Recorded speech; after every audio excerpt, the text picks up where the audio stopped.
So you ordered Ginger, lemon, honey. cool. Is that are you singing later? Yeah, exactly. Cool. No, it's so I can be at my best for you. Perfect.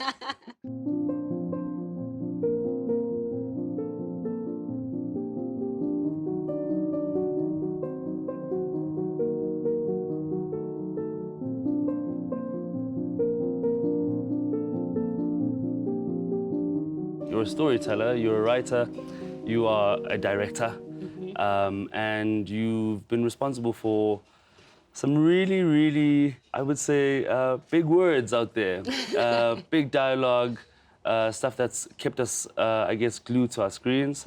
But I think we often go, wow, it's Sunni Faba Gutu. She's doing it. I actually want to bring it back for the purposes of course, what we're doing. We're doing the C Awards, which is geared to essentially create a corridor for young professionals in our industry to find themselves in one day your position. I want to find out how Sunni Faba figures out that she's a writer.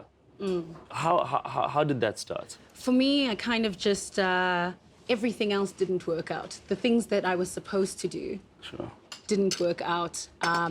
And I found myself in Wits School of Arts, I dropped out of law and I was really depressed, and my mother was like, you know, you've always enjoyed this sort of drama thing, so why don't you do that, you know, to keep yourself busy? And that's what I did. And I came into it kind of thinking this is a way to pass time until I can become a corporate lawyer again. And then I got completely stuck inside it. And all of a sudden, things that didn't make sense made sense to me. Yeah. There was a clarity that came over me, that washed over me. And I was like, this is where I'm supposed to be. And it makes complete sense. For sure. So what doesn't make sense that begins to make sense at a young, professional, emerging Sunni Faba? What are those things that needed to clear up for you to essentially travel down the journey you've traveled? It was authenticity. I felt like when I was doing a lot of other things, I was trying to be what I'd seen. And I hadn't seen a black female writer. I hadn't seen a black female director that I knew personally. And I'd seen it like maybe overseas, but also that was such a small section that there was an authenticity that just came with doing what I didn't know what I was doing and had no idea that I was building a career in all of that and being allowed to look inward and like, what is the story you want to tell inside you? Yeah. What is that thing? Did it have to be a black female writer that you wanted to see, or were you looking at writers across the racial line?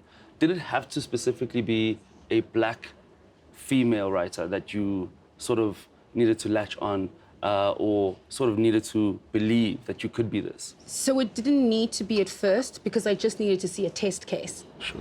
And so I needed to see a South African test case. I needed to see something. But then when I did see black female writers and got exposed to it more, then I was like, oh, this can actually be a living.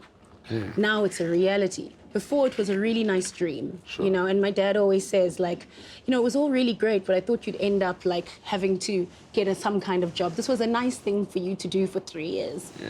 And before you get your actual real job.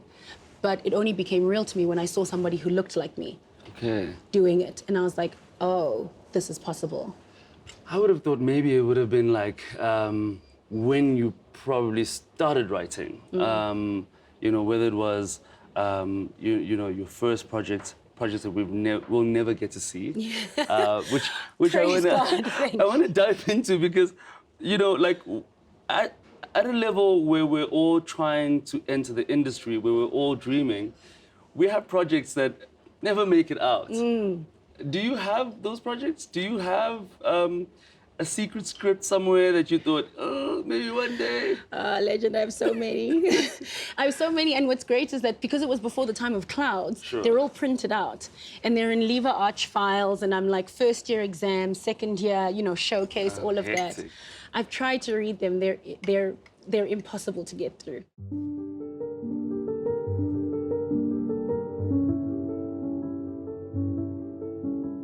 How do you then go from that type of work where you go, okay, cool, I'm this passionate writer, I'm gonna write these things, print them out, have them, store them, and then we see you in things like The Herd. We see you in things like Imposter.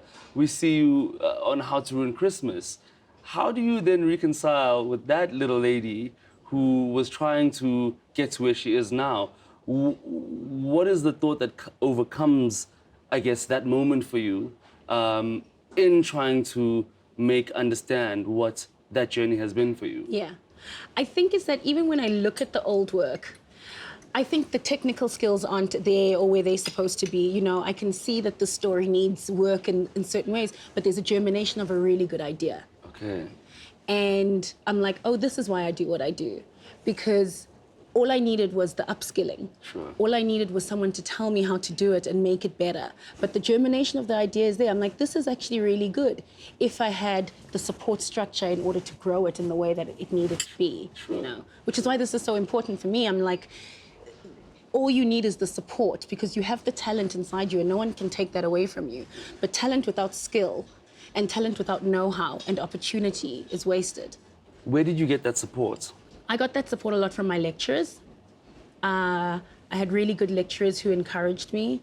And the other support was just a really strong family who was just like, had no idea and knew no one in the entertainment industry, knew nothing, but everyone, they'd be like, you know, I have this daughter.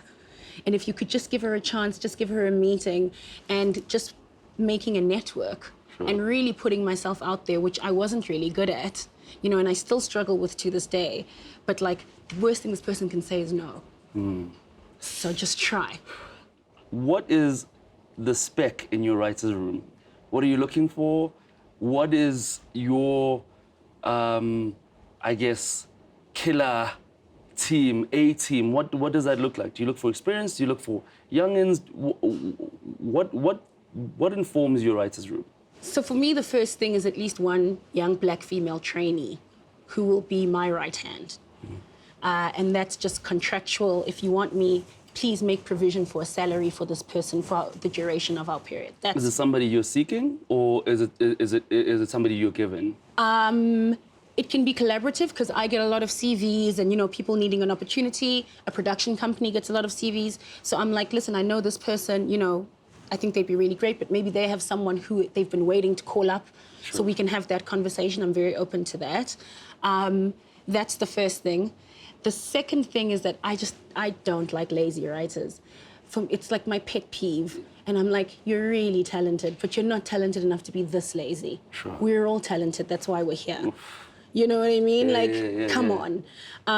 So that, and somebody who's also engaged. I look for people who are engaged. And some people are not great in a room. Sure. But they're really great on the page. So there is sort of a balance of that. And then I like having younger voices, because younger voices are telling us what we don't know and what we need to know. And then you can have the more experienced people to kind of hone that in. Sure. Award shows. Yes. What do those mean to you?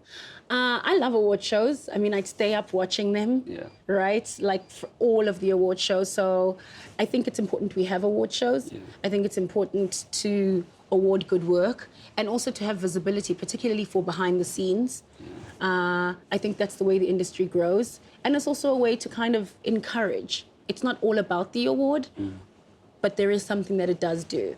There's a young writer out there who loves your work, who's kind of needing direction. What would you say to that young future writer? You need to read more. Writing is reading and writing is editing. You need to be writing all the time. You need to be reading all the time, and you need to be soaking up as much information as you can about the industry you want to be in. So if you ask me what the other requirements are for my writers, I want to know, what are you watching that is made in South Africa? Don't tell me about Stranger Things. Chances are you're not going to get a chance in that writer's room in the next year. But you know what? You might have a chance with all of the other shows that are being made. And there's a complacency that I really don't like about that, is that, like, you wouldn't become a lawyer without looking at cases. You wouldn't become a doctor without looking at case studies and looking, well, how can you become a TV writer without looking at the TV shows? It's lazy. What is the next thing for you? I know that How to Ruin Christmas is shooting, or is currently in production? Yeah, we're currently in production for the third season, which I head wrote, of How to Ruin Christmas, which is super exciting. There's so many NDAs, but there's a very exciting show coming up soon as well, which will go into production at the end of the year. Cool. Which is also on Netflix, and that's super exciting for me. I wish you all the best. Yes. It's always a pleasure watching, and I too get inspired. So I'm really, really grateful. Thank you for having me. Thank This you. is so amazing.